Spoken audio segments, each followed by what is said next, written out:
Also, if you're joining us on your phone, we are offering slides for you to follow along with the readings, and you can swipe to see those slides as we move along through the service.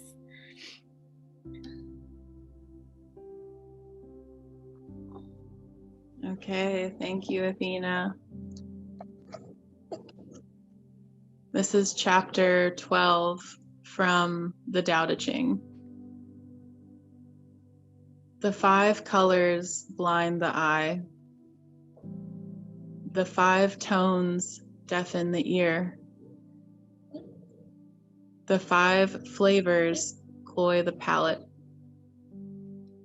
Racing and hunting madden the mind. Rare goods tempt men to do wrong. Therefore, the sage takes care of the belly, not the eye. He prefers what is within to that is without.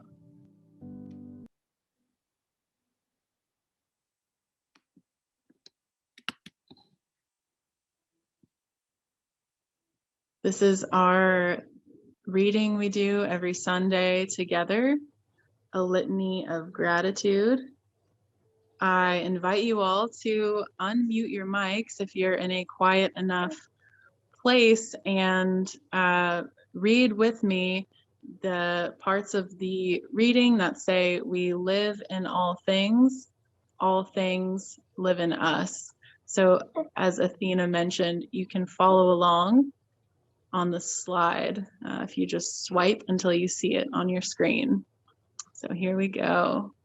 We live by the sun, we feel by the moon, we move by the stars. We live in all things.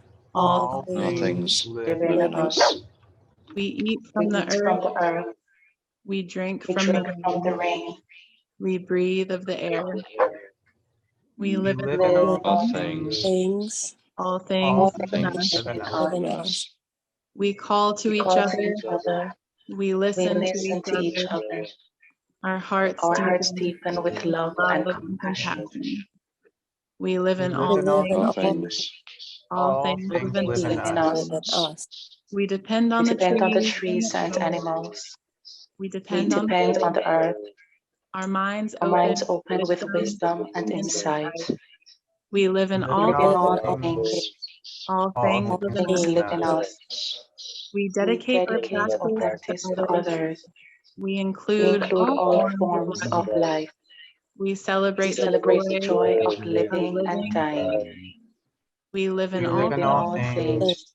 All things live in us. We are full of life. We are full of death. We are grateful for all beings and companions. Excellent. You can mute your mics now. Thank you. I'll be leading us through chapter 12, the science of being great.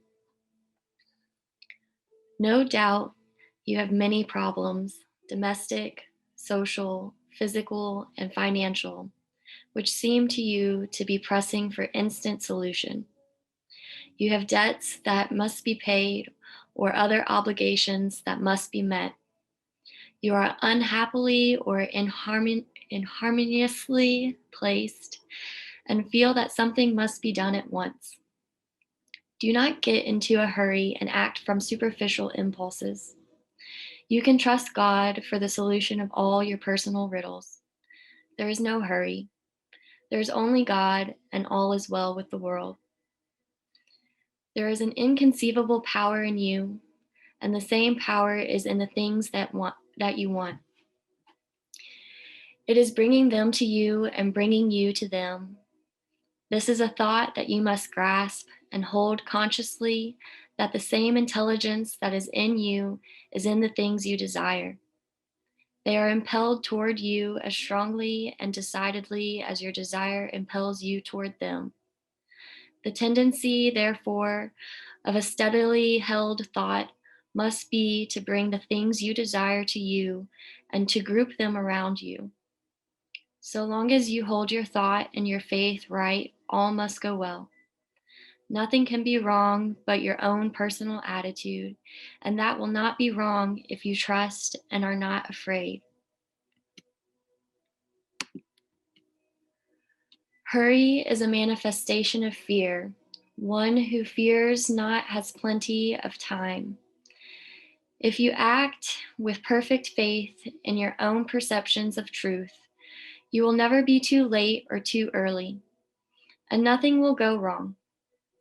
If things appear to be going wrong, do not get disturbed in mind. It is only an appearance. Nothing can go wrong in this world but yourself, and you can go wrong only by getting into the wrong mental attitude.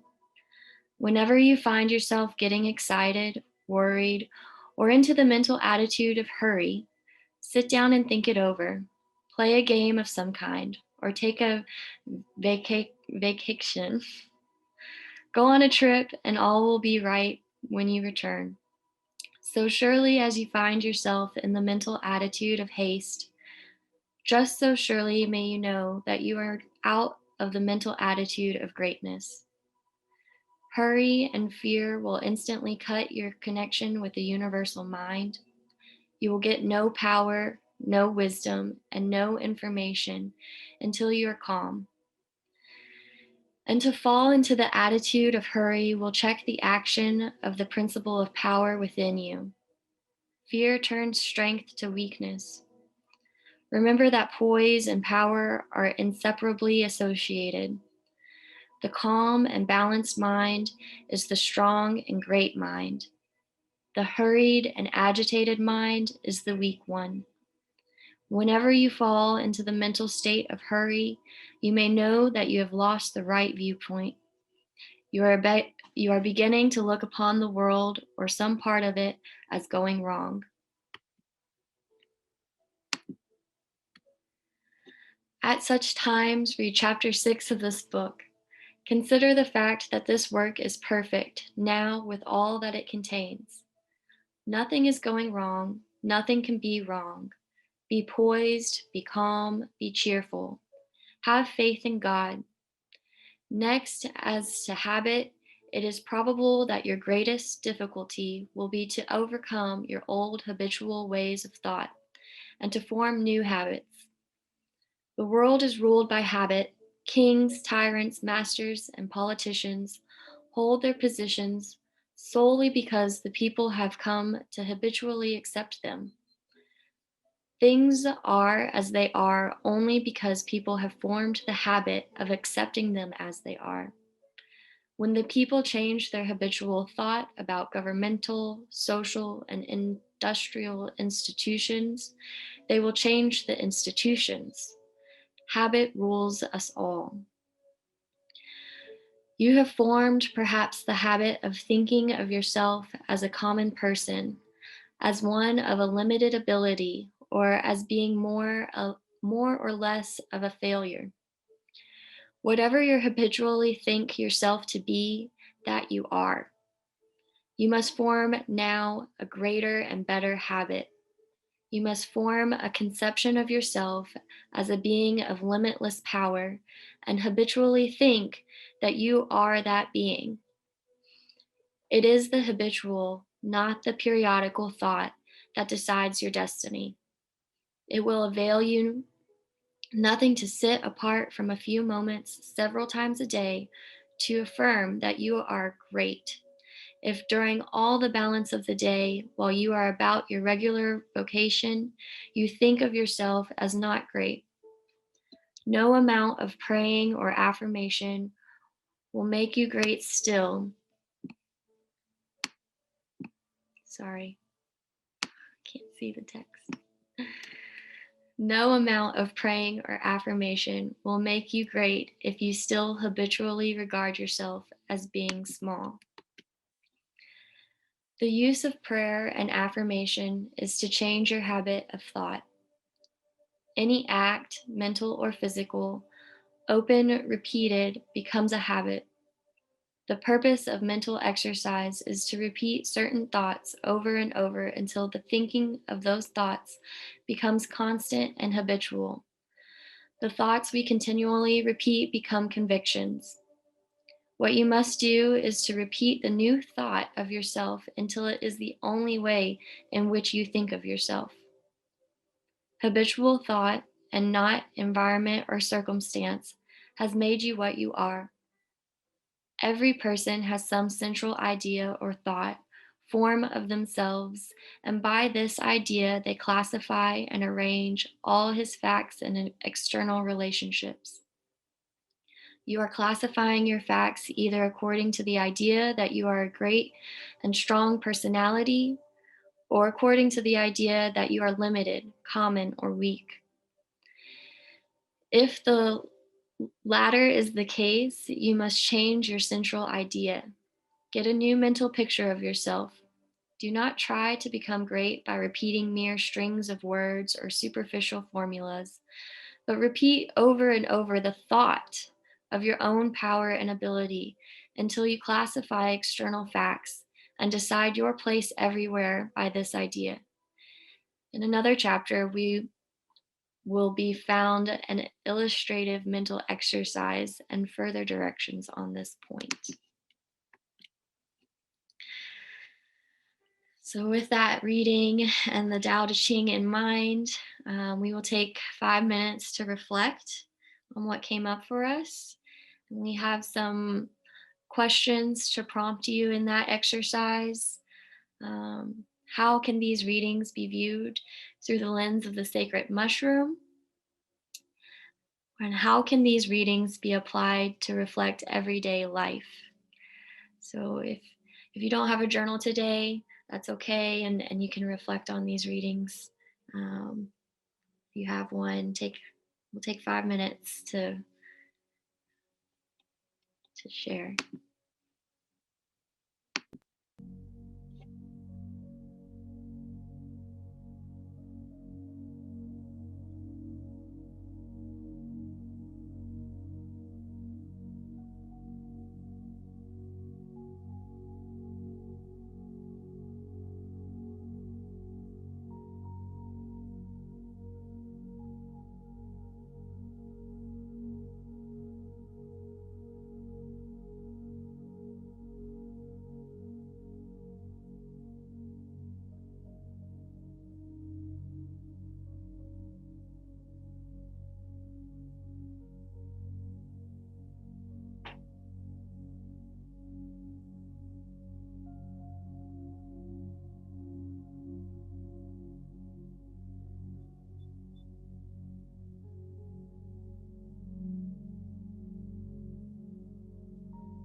right.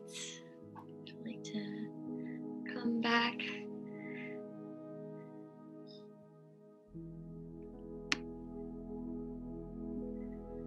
And together, I'd like to recognize again that we've come together with intentions of service to the land and all its inhabitants. It is in our hearts to go forth into the world with the collective consciousness. We encourage you to stay for a continued fellowship and conversation of our readings today. And for those unable to stay, we thank you. I do have a few announcements, so if you can stick around for those. One, and I'll put these in the chat as well.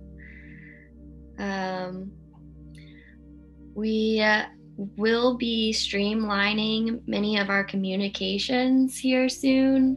I know we have a local sanctuary chat on Signal. We will be encouraging everyone to become a member.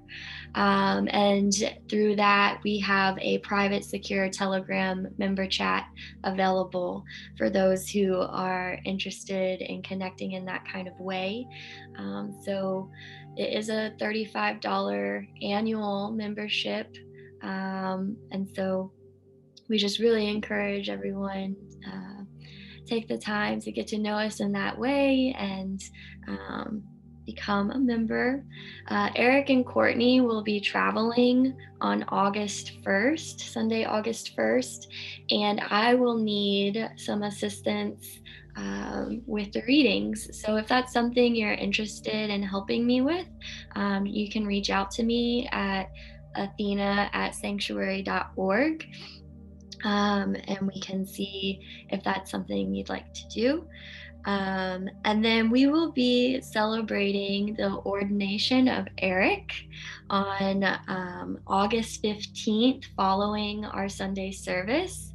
And then afterwards, in the afternoon, we plan to have a local park meetup to get together and just celebrate and see each other's faces in person. So as we get more information on that, we'll send it out as well. And that, oh, and again, I'll reiterate, please consider donating, and I'll put all this in the chat, and I'll hand it over to Eric now.